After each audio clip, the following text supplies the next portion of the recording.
We are. Looks like we're going to get a round two. My mouth is all numb. I've been eating ice. Yeah. Okay, so looks like we're about to get a signal on this. So I just want to get ready. We're at 2 contracts now. I want to try to get 80 here. So I'm going to wait for a minute. We haven't. The signal's kind of flashing on and off right now, so we're not quite there. So I'm going to give it a minute here. Let's see. It's moving down now. Okay, so we got, there we go. We get 80 now. So let's try to see if we can get 80 on this. I mean, we're kind of far away from it, but I saw it hit flash 80. Let's see. Come on, 80.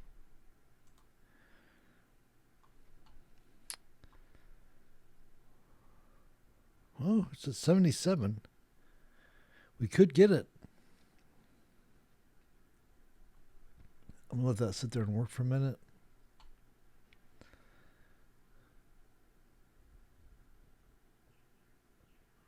Come on. Now, the morning show's over. The day trading room just closed, so I need to come up with something else to entertain you guys. And I have an idea. Let's see if we get filled on this first, though. Come on, we're pretty far from that. I don't know if we're going to get that or not. Let's see what else we got here. If we take this to 35 and 30, we get 90. If we do that one. Let me give it just a second here.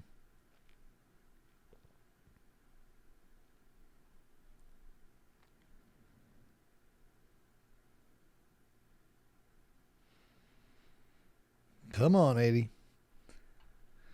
Meanwhile, I'm going to try to find that thing I wanted to show you. As you know, or as you may or may not know, I'm totally insane about all this UFO stuff that's going on.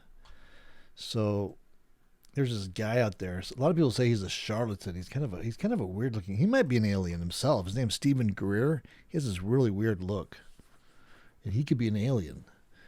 But he's all into this alien stuff, and he's done these interviews with folks who some are a little far out, but some are like far out, but I think real.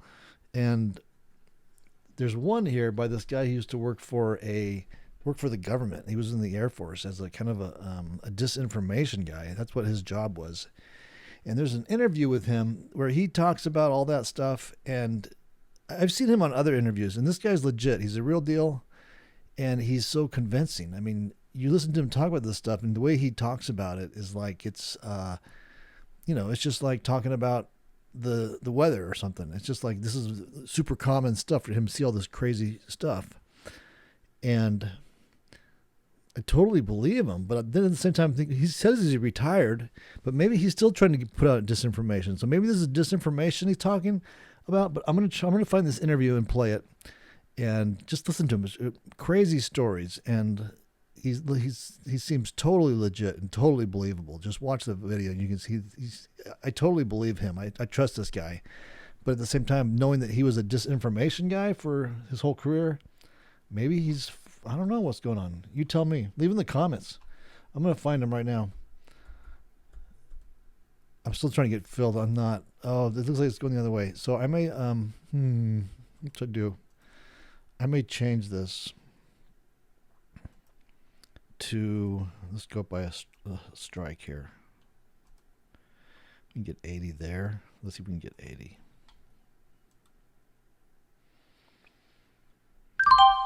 And so we got 80 there. So I moved up. I had to come in by 5 points. So I just moved the strike up. So we got filled at 80 there.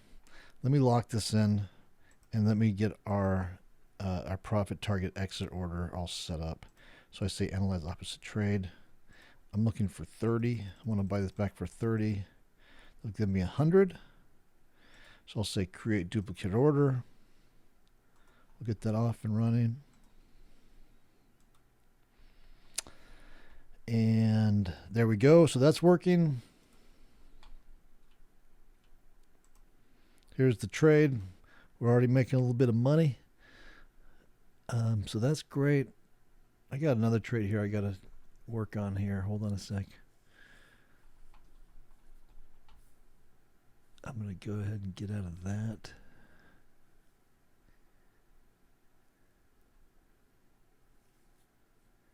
Not quite yet. Okay. Now I'm going to try to find this video I was telling you about.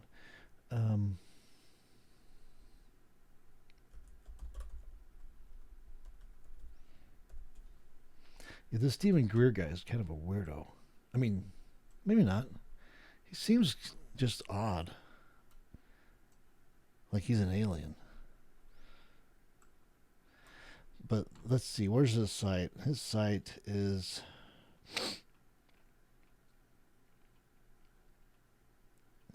can't even find his site.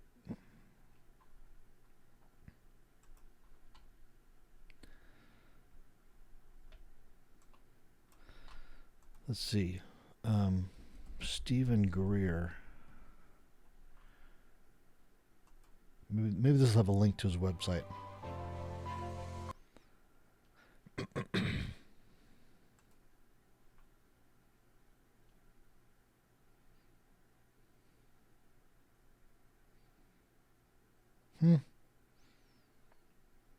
He doesn't even have a website listed here. He has a big website. Okay, Stephen Greer. Oh, hold on. Getting in trouble up here. Order filled.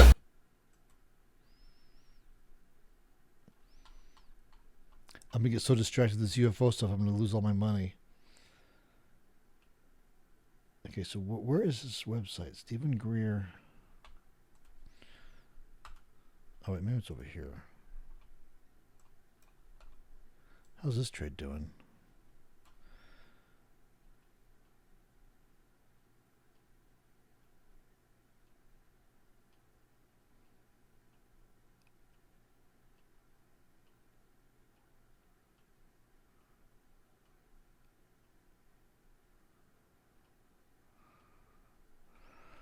What in the world is his website?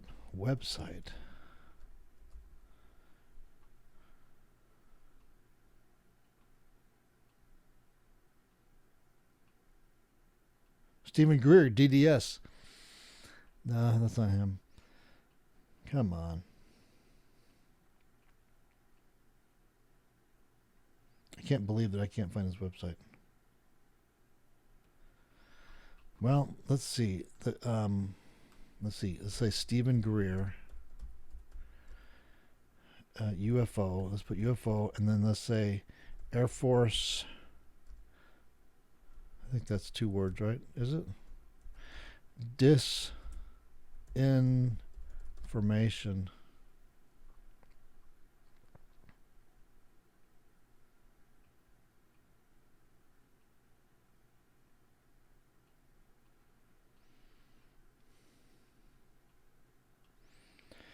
Boy, I'm really striking out here. I thought I was like the internet.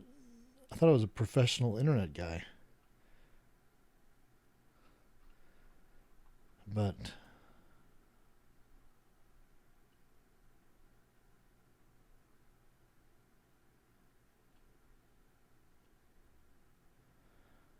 it's about Lou Elizondo.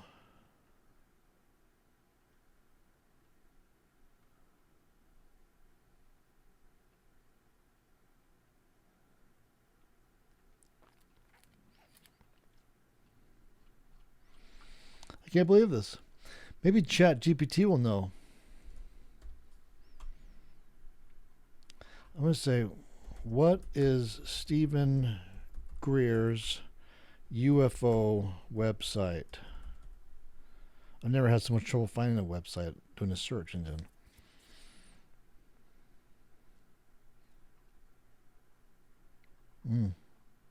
Chat GPT's having some trouble finding it too, it looks like. Okay, drstephengreer.com. Let's see if this is it. Oh, yeah, I think this is it.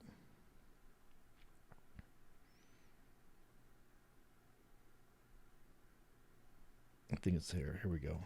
Photo. Oh, come on. What a dumb. Photo and video library. What? That's it?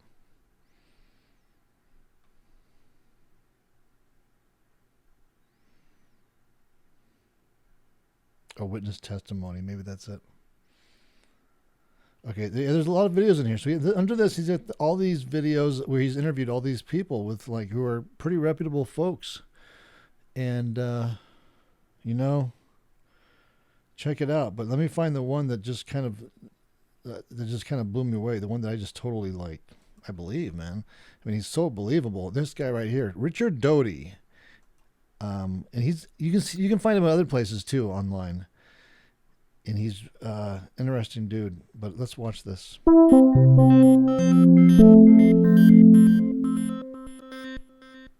I'm Richard Doty.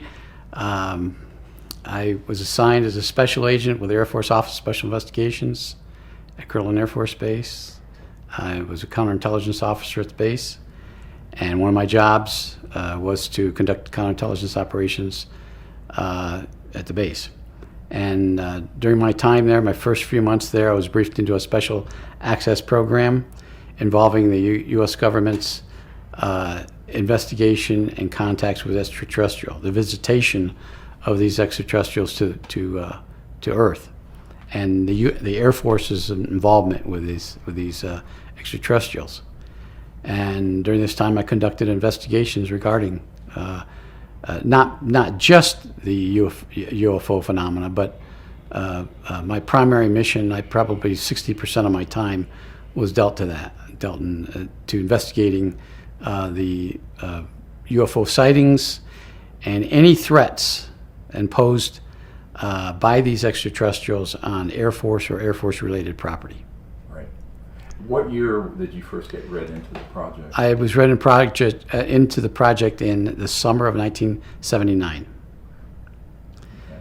And the briefing was, it was a special access program. I had to have a special security clearance to have access to it. And I was briefed into it by an Air Force colonel from Washington who came down and briefed myself and a couple other people into this program. And do you remember if it had a code name or a project code number? Yeah, was the initial. How do I say this? Because there's still some classifications involved in this. Sure. I think so. It was the code name that I was briefed into. It was Yankee Black, but that was the program's briefing. It wasn't necessarily the UFO's program. It was just how it was a security code for an access program.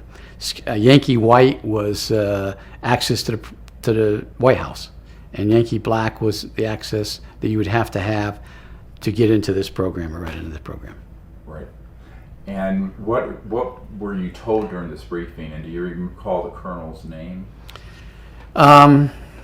I'll leave the colonel's name out of it, but the briefing started with the history, U.S.'s involvement with this extraterrestrial, and it started out with a crash at Roswell, but actually, what the crash didn't actually happen in Roswell. Happened closer to Corona, New Mexico, southwest of Corona, New Mexico, and a second crash site that occurred in Magdalena or Horse Mesa out west of Magdalena, New Mexico, which wasn't located at the same time the Roswell crash was in '47. The crash in Magdalena wasn't located until about '49. And did they share with you what they found during that investigation and recovery? They showed us the movie. They actually showed us, I believe, a 16 millimeter movie on the recovery, and the narrator of the movie. It was obviously the movie was classified, highly classified. The narrator of the movie detailed when the crash occurred, approximately when the crash occurred in the latter part of June of 1947. And the recovery, showing military personnel at the recovery site, recovering the bodies at the site, and the craft that was at that site.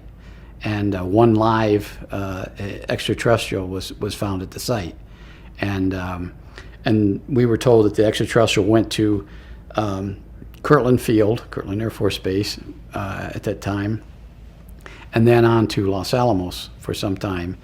And it didn't explain fully in the movie exactly what happened to that extraterrestrial, although it did explain that it died in I believe it was 1952. But the bodies of the extraterrestrials that were found at the scene were in a deep freeze, placed in a deep freeze, and sent to Wright Pat Field in Dayton, Ohio.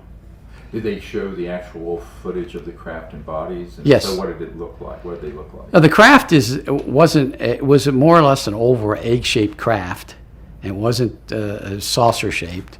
The creatures were about 4 foot. Some of the creatures were mangled, were heavily injured, and their bodies were torn apart. But 2 of the bodies were pretty much intact, and I'm not sure why. If there was an autopsy, they didn't discuss that. But the creatures were approximately 4 foot. They didn't appear to have any ears. They had an indentation for the nose, very, very big eyes. They had a really tight-fitting suit, almost looked like they were nude, but they actually had a very thin but tight-fitting suit on. The fingers had no thumbs, just four fingers, suction devices on their tips of their fingers, and one of them had a head apparatus on it, maybe a helmet or some kind of an earphone or some type of device that they were communicating with the craft or with something else. And they found a number of different objects in the craft that they used, that they experimented with, and found they had a piece of, they thought was plexiglass. It was a rectangular piece of plexiglass that they kept for years before they figured out it was the energy device for the craft. And then they showed us the recovery of the craft in 1949 in Horse Mesa. And that craft, it crashed at the same time the 47 craft crashed. But because of the remoteness of that location, it wasn't detected until a rancher found it on his property in 49. And they did a recovery project on that craft, but the bodies were decayed.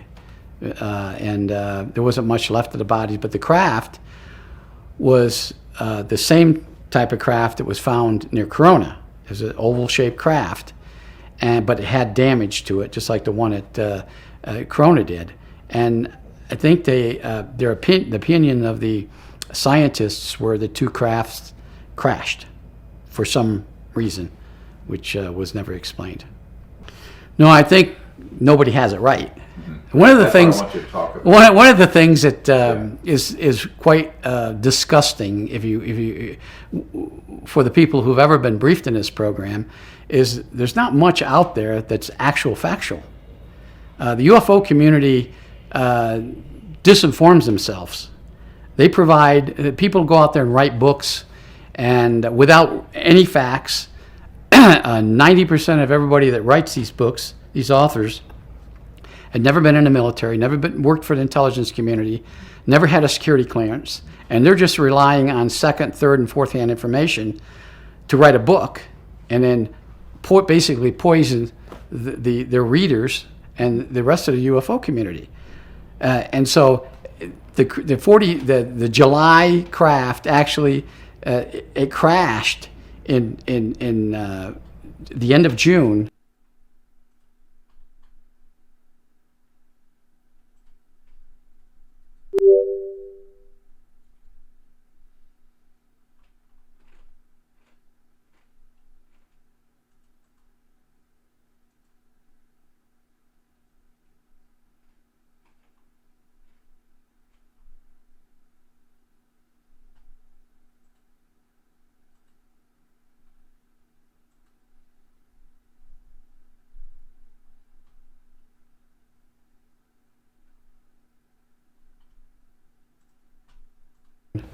The recovery project was into July, because it was at the end of June, and people just didn't get it right, and the UFO community didn't get it right. Now there's some people out there that have tried to present the facts, but they've been ridiculed, and so their information is not being believed.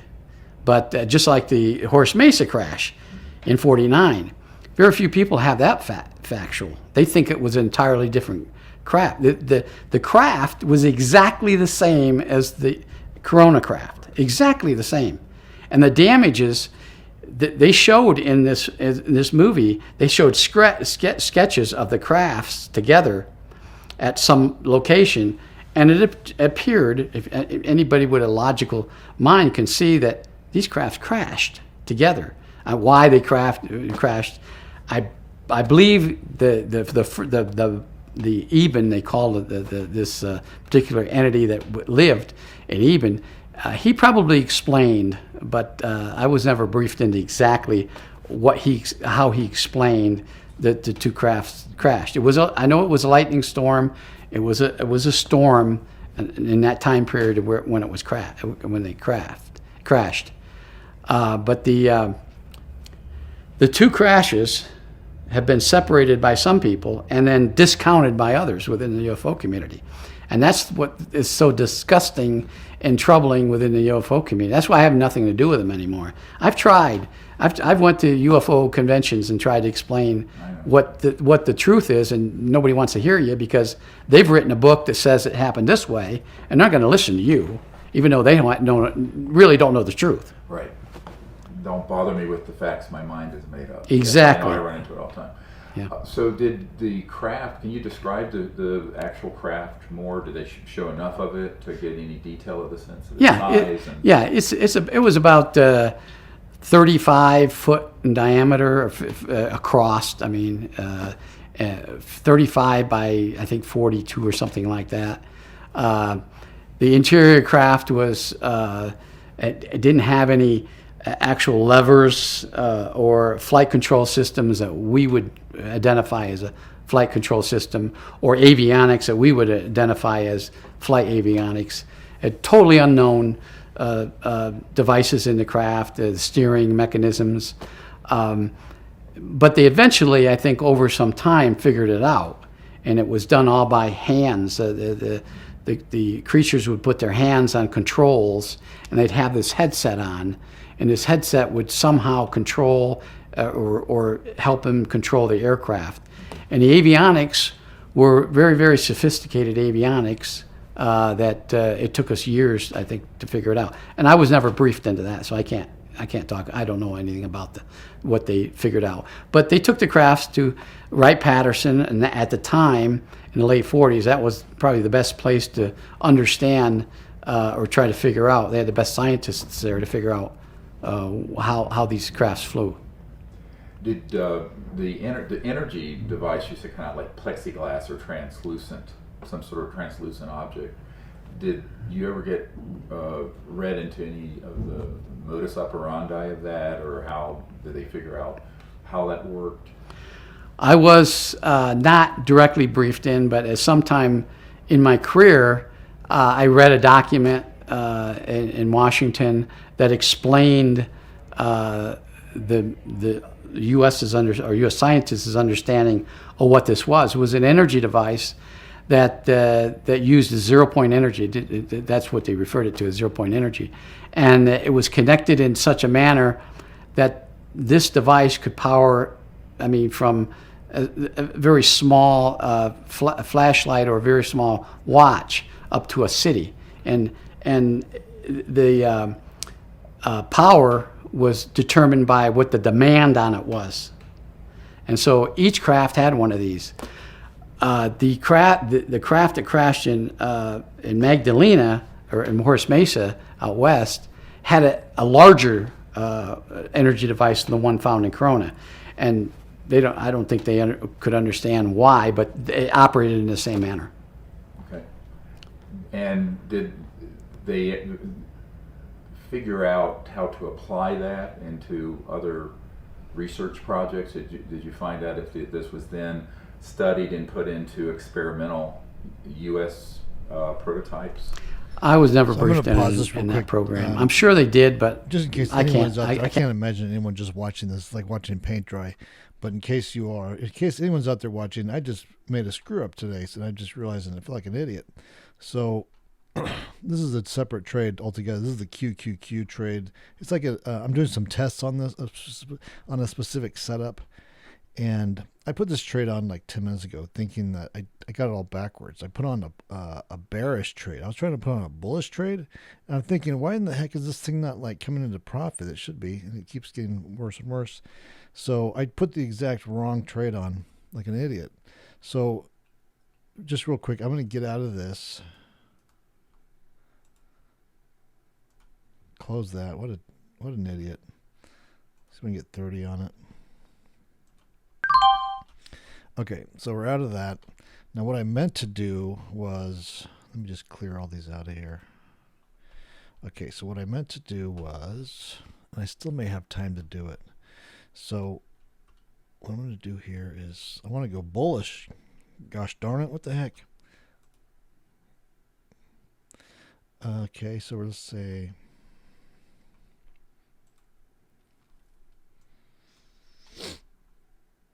okay, we want to go like 22.5, we go 22.23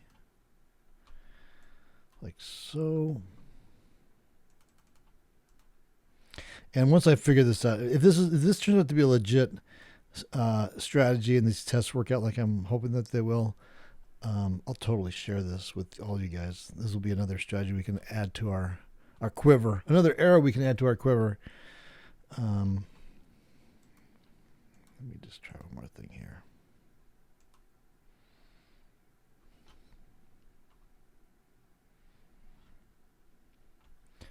Okay. So I'm a little late to the party. I should have gotten into this type of position like 20 minutes ago when I put that put trade on. So just for the sake of science and testing, I'm going to go ahead and do this. I'm a little late to the party on this, but let's see what happens. Okay, so we got filled at 50. I'm going to lock this in at 50. And here's where we are. Okay, so I'm going to let that run. Sorry for the interruption here. Anyone who was like diligently, intensely watching the my SPX 0 DTE trade, which is getting close to coming into profit here. I mean, like to hitting profit. So while we wait, let's go back to Richard Doty. can't talk about that because I can only talk about what I've done and what Right, I've seen. exactly. But That's all I want. Yeah, I was never briefed into that. Got it. So after this briefing, was there anything else in the briefing that stood out from the colonel? The briefing pertained to the threat posed, the threat that was imposed by extraterrestrial crafts, and then also briefed on some other alien crafts that had visited Earth. There was 4 types of crafts that they showed us, 4 types of extraterrestrials. And they never explained to us where they got the pictures of these extraterrestrials, but there were actually pictures of these weird-looking creatures that showed on the film that were extraterrestrials from some other location different from where the Ebens came from. One was looking like an insect, had huge eyes, very large head, a small body. They had 2 different appendages on their arms. They had basically 2 hands on each arm. And they had several joints in their legs, and they had a bubble type appendage in the front, and a lump or something in the back, and that was one of them. And the other one was Do you know how large those? they were about the size of a human, average human, about 5, probably between 5 foot and 6 foot tall. And the second one was a very tall, thin, very thin humanoid that had long arms, reached down probably to its knees or halfway between their hips and their feet. They had regular hands. Their faces were very, very thin. They were almost human looking, unless you really, really studied them, got real close to them, and then you determined they weren't humans. I mean, you couldn't identify them as human beings. They didn't have any hair. They had a cat-like eyes. Their irises were different than that of a human, almost cat-like. And then there was a third creature that was I found this out later, but at the time they just showed the creature, and it looked something like the Eben, but it was bigger. It had a bigger body than. But I found out later in a briefing I had in 1985 that was a genetically engineered creature that the Ebens made. And that was a briefing in '85 based on an investigation that we were doing. They felt it was genetically engineered. They knew it was genetically engineered, and I don't know how. They didn't ever tell us how, but did they read you into the neural complex with integrated circuits and no. Were there any craft associated with these other species? Yes, yeah. What did those look like? One was a cigar-shaped craft. Mm-hmm. One was, excuse me, I think it was like 60 or 70 feet long and 20 or 30 feet wide, cigar-shaped. Second one was a regular saucer-shaped, but it was really, really wide. It almost looked like one of those tops that the kids play with. Really, really wide. And they were puzzled. I remember in the initial briefing, the colonel said, we still can't figure out how this thing flies. So they pictured it, they took pictures of it, they saw it, but I don't know that they ever actually captured one. At least at that point I didn't know. Right. And they never told us that. And then there was another craft that was very, very small. It was about the size of a Volkswagen, but it was, a saucer shape, but it was, oval shape, almost like the Eben, but a lot smaller. It was almost like it was a one-seater type of maybe an observation or a reconnaissance craft. And those are the only crafts that that they briefed us that was in the presentation. And you saw photos? Order filled. They had photos of them, actually, in the film. They showed photos in the film of these creatures, of these crafts. And the film started, you could tell that the film was an old film when it started, maybe in the 50s or early 50s or late 40s. Didn't have a date on it. But then as the briefing went on, it got more modern. The information in it became more modern, and you could see, based on what was shown in the movie, that the information was more current than the first part of the film was. And the pictures of these crafts that we saw in the latter part of, the crafts were in the latter part of the film, was something that I've seen since on TV on the History Channel that other people have taken, like the McMinnville craft. One of the crafts in there looked just exactly like, if you're familiar with McMinnville. Yes. I think that was in 51 or 50 or something, back in the 50s. Right. Did the colonel, or during this briefing and subsequent briefing, did they ever explain to you what the perceived threat was that they were concerned about? Yes, the threat to number one, the first perceived threat was what were they after? What was it? A reconnaissance? Were these a reconnaissance flight? Were they going to recon before an invasion? Were they going to land and take over some particular facility for their own purpose? Were they short of minerals?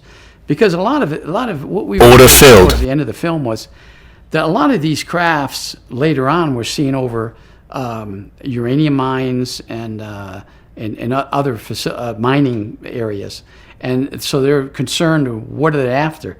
Are they after uranium or turn into plutonium or exactly what they're after? And so our job was to investigate, and determine was there a threat, and if there was a threat, report it up the chain of command. And and hope it I would wasn't a say big it threat. sounds like from their technologies they'd gone a little bit past nuclear power, but was there any sense that the advent of all these occurrences had to do with the fact that we had developed atomic weapons? Because Roswell, of course, had the atomic bomb squadron, the only one in the world at the time, and this facility here, and uranium mines, and etc. Colonel Diedrichson, as you know, is one of the Disclosure Project, said that every single one of our facilities had reconnaissance of, and was that discussed? Well, they inferred it that that they were concerned because the way the Colonel put it, and I think this was some of his own feelings at the time when he talked to us later, was that we just had a drop 2 bombs, nuclear weapons on a country. We had a test of that bomb a few months earlier, or a few weeks earlier, in New Mexico, and this probably was observed by these aliens somewhere, whether they were doing reconnaissance back then or how they have figured it out. So they came here to observe and try to figure out what the heck was that. And maybe they didn't have a weapon like that, and maybe they did, and maybe they're concerned about this Earth for some particular reason, or maybe they were after those weapons. And that was a concern because security of nuclear weapons was the #1 priority of the United States. Air Force, because the Air Force had a lot of nuclear weapons. One of the primary missions for the OSI was protect counterintelligence operations against the threat of nuclear weapons. And Kirtland Air Force Base had a lot of nuclear weapons. And New Mexico had, at the time, like you said, the 509th Bomb Wing at Roswell had the only nuclear capable strike force in the United States at that time. Right. That's right. Yeah. Right. So were there subsequent briefings, but from the 79 and 1985 ones, were there further updates during your career? When we were investigating something, we then asked for a briefing on it because we didn't get everything. We were given enough to conduct an investigation, have some historical knowledge on what we were investigating. But then when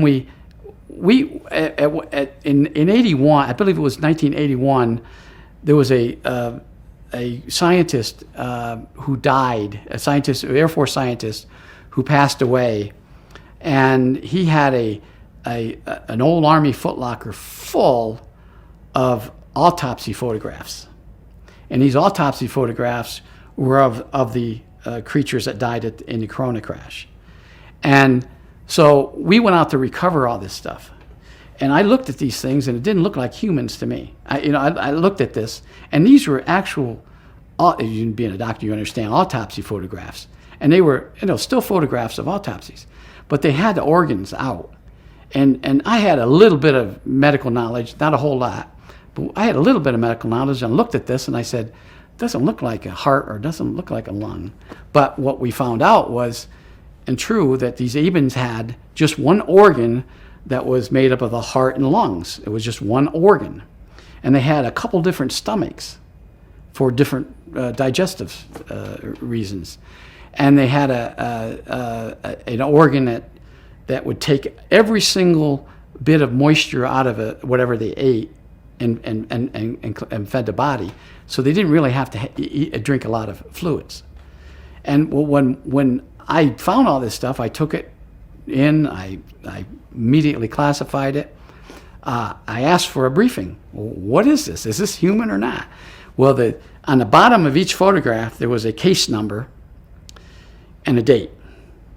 And the dates were in the 40s, 47. I think there was September something of 47. And the case wasn't a case number that I recognized. So then I asked, and eventually I got a briefing by a scientist who was a medical doctor. He was from the Armed Forces Institute of Pathology in Washington, D.C. He came out, and myself and the other agents that were involved in this, he briefed us. He gave us basically anatomy 101 of an extraterrestrial. And he said, yeah, in fact, these are the autopsy photographs from Corona. And did he did they have any further details that they provided them? Maybe the brain or any other organs? Yeah, the brain. Reproductive. Yeah, the brain had. I don't remember how many lobes the human brains have, but they had 11 different lobes of their brain, and they had where their spinal cord met the brain. It had two little bulbs on each side, which they could never figure out what they were. It wasn't like ours, and their eyes were very sophisticated. They had the optic nerves, but the optic nerves went into different places in the brain, almost as if the brain was operating. Their eyes were operating at different parts of the brain for some particular reason. Fascinating. Yes. And were there any reproductive organs, or did they get a sense of? They didn't find. No, I wasn't briefed on anything like that. And none of them were females. So they I think the EBA 1 told them that there were females, but there wasn't any females on any of these crafts. They were all male. Yeah, they're all males. Did they have penises? Or? Yeah, they did. They had a reproductive gland. They didn't call it a penis. They call it a reproductive gland. Okay. It was in the body. And I guess at the time of, it came out, that's what they figured. Their muscles were extremely fibrous. I remember that, especially the leg muscles. They weren't bulky, but they were strong. They were fibered, which I guess gave them more strength than what our muscles. They didn't have ears, but they had a canal with an organ or gland, I think they call it, a little bulb that they think was what they could hear out of. But they didn't have vocal cords like we had. Their vocal cord, they didn't have any. So this another thing that was brought in the briefing was very fascinating to me. When this creature was found, he couldn't communicate other than hand signals. So when he was taken in to Los Alamos, to a medical facility at Los Alamos, and examined. Of course, the physicians didn't know what they were examining. They eventually were able to communicate through sign language. And eventually, somehow, somebody figured out how to do an operation on the vocal cord or insert something in there so it could talk, so it could make sounds. And I don't know how they did that. Did this living ET share how they communicated with each other? Through, I guess, well, I wasn't directly ever briefed on that, but I found out some years later that they did it telepathically. Right. Were there any humans that became adept at doing that with them? Yes, there was the handler. This the Eben that lived, the Eben 1, he had an Air Force captain that was assigned to him, and the captain was a linguist, spoke I don't know how many different languages, but he was also an intelligence officer, and he was able to build a really good rapport with the Eben, and was able to communicate far more communications than anyone else could. And he actually lived with this Eben for I think the 3 or 4 years until it died. Do you know the names of any of the other agencies or project code numbers or code names that were associated with this subject back in that era? DIA, Defense Intelligence Agency, was intimately involved in it. Everything that we sent up everything we sent up to OSI headquarters went to DIA. Okay. And there was a guy by the name of Tom Mack. Tom Mack was a project manager in DIA for this project. The projects had various names, and some of the names were just a phonetic name, like Quebec, phonetic alphabet, military phonetical alphabet. The Q, you would say, if you were talking over the radio, Quebec, Q for Quebec. And so we would use phonetic for a particular operation with a district, a number, one of our district numbers, and then a progressive number, we call it, after that. So you might have a Q17, which District 17 was OSI at Kirtland, and then a progressive number for the case number. And but if you went to Pease Air Force Base, I went up to Pease Air Force Base, which is no longer there, but it's in northern New York, is a SAC base, Strategic Air Command and Base. They had a very peculiar incident happen up there of a UFO that was flying around their nuclear weapon storage area. It actually landed, and a weapon had been taken apart. The warhead wasn't stolen, but somehow it was taken apart, and there wasn't anybody in this bunker to do that. So they figured, how the heck this happened? So they thought maybe it was a Russian operation or something, and so we went up there, and during this briefing, during this operation, we found fingerprints, but they weren't like our fingerprints. They were very strange looking prints. Now, if remember when I told you about one of the creatures had two hands on one arm, one appendage, it appeared that something like that had gotten in there. Somehow it got in it, and nobody could figure it out because it's a very secure area. You can figure it. Nuclear weapon storage is very secure. But they had fingerprints.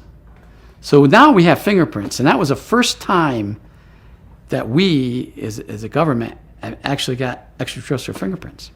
Do you remember what year that was? That was in 84. That was 1984.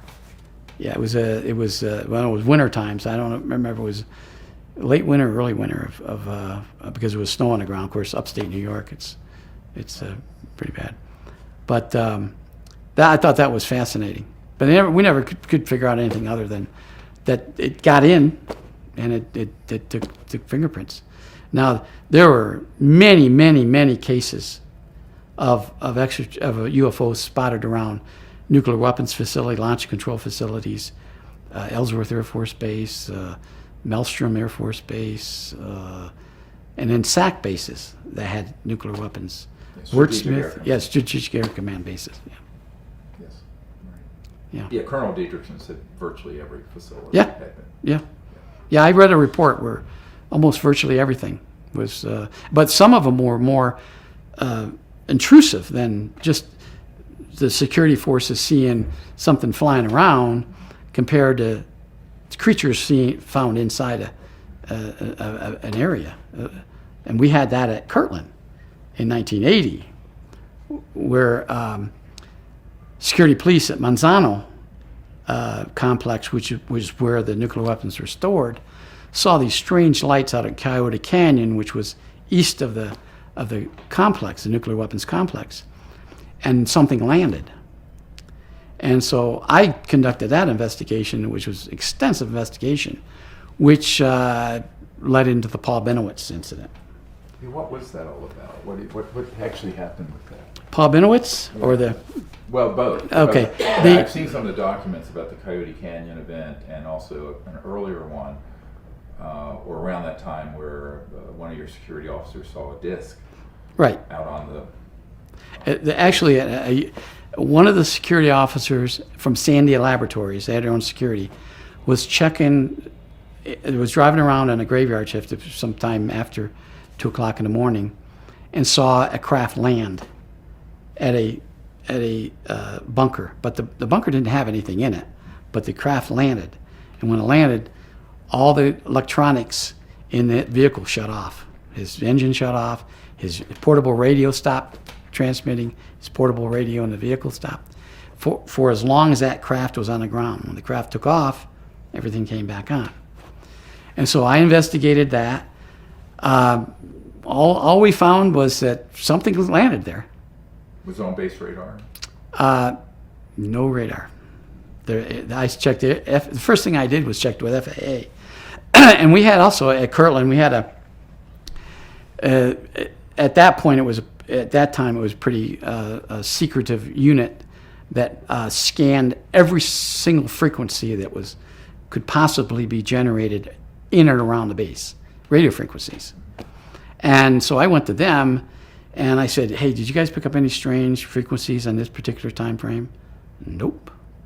I said, okay, I went to FAA. Let me see your printouts for this night.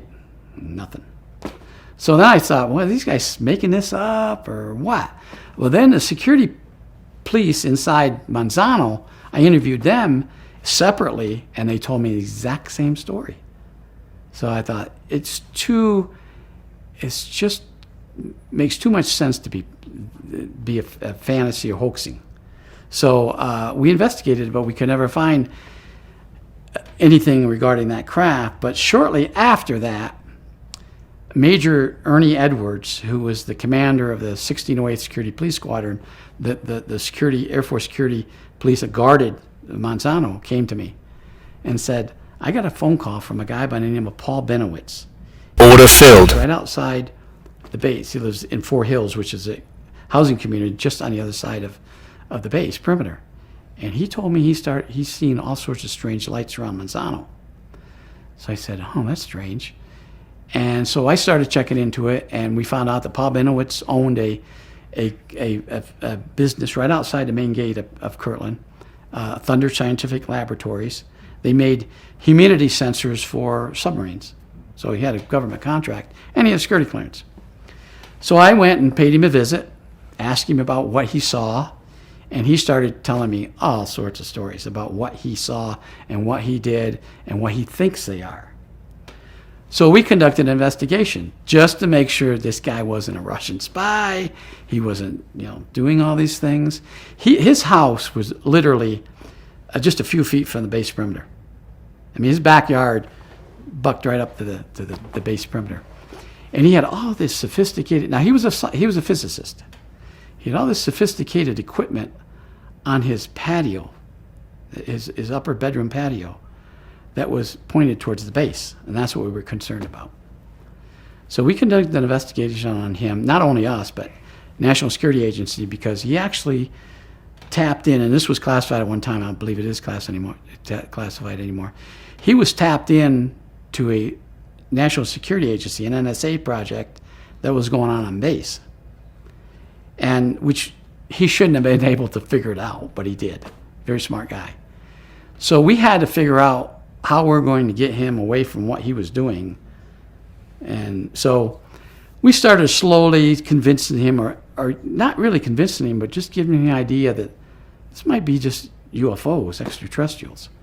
And he ran with that. And I know I had a lot of criticism about that. I fed him all this disinformation and I made him go crazy, but Paul thought a lot of this up on his own. I didn't have to. It wasn't very difficult for me to convince him what he was seeing. He just told me it's UFOs. Years later, I became friends with him. Years later, after I got out, he still owned it. I tried to explain to him that what he saw wasn't, but he would never believe me. He eventually went crazy and he died some years later. But some of what he was seeing was he took pictures of strange-looking lights and orbs. And in fact, I sat, and not just me, Jerry Miller, who was he had been a Project Blue Book investigator some years before, and he was in the intelligence staff at Kirtland, not with OSI. Order filled. Agency. Him and I sat in a room, probably not any bigger than this, with really tall ceilings, and Paul was sitting. And we just had dinner, and we came in, and we had some coffee, and the lights were down.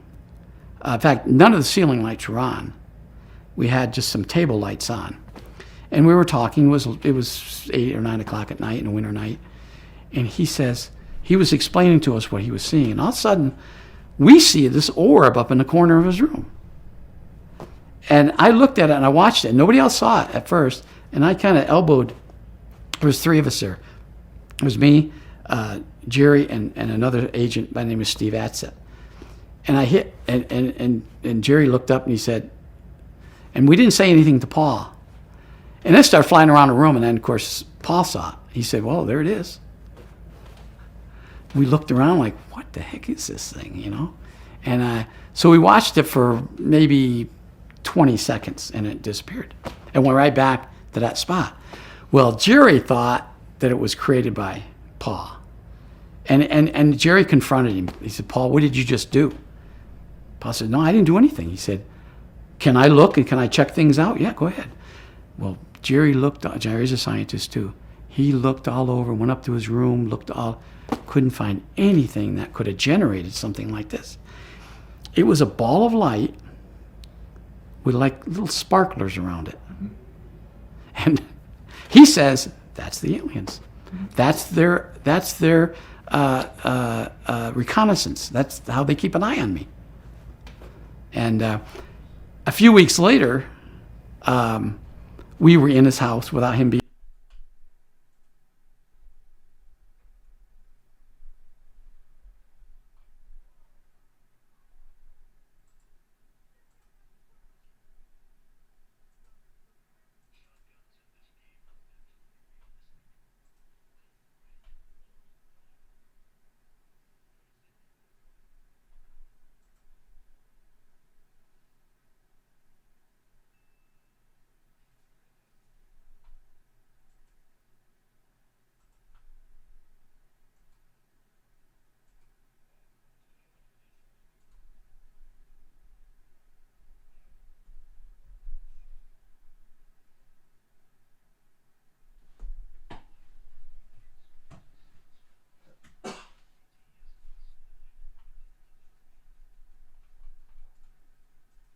Order filled.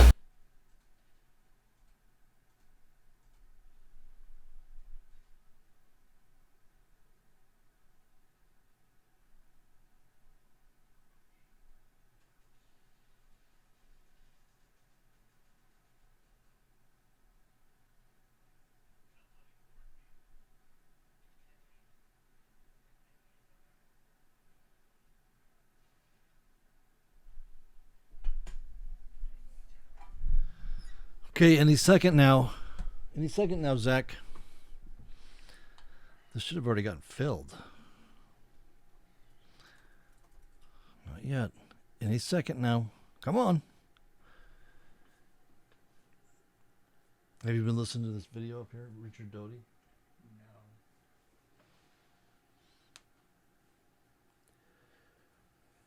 When do you meet with Richard? In an hour. You go to his house? Is Ollie there? No. At least I don't think so.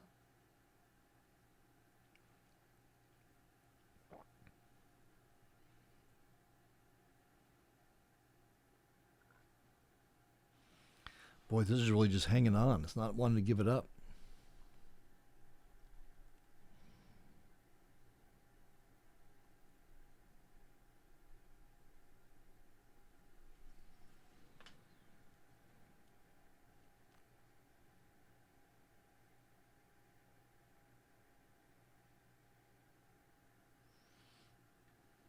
Well, I guess we might as well go back to Richard Doty then. In there. Now, a lot of people are saying we broke in, we surreptitious entry. He gave me the key. Paul gave me the key, told me to keep my eye on, if you ever want to go in there, here's the key. So we didn't get any search warrants or anything, but we went in there and we saw a real small orb, not the same size we saw earlier, real small orb that burned a hole through his ceiling. Through his wall, from one room to another.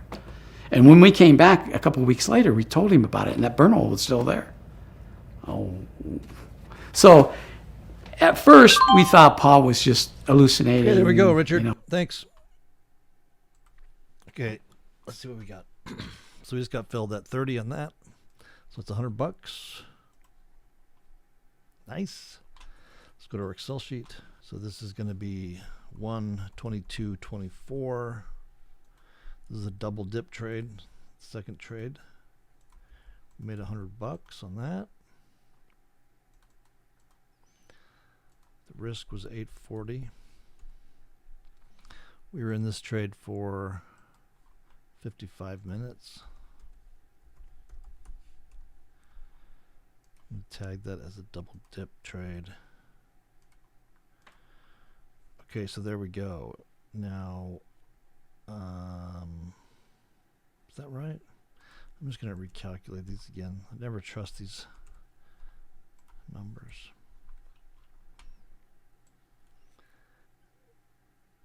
Okay, so we got 1975.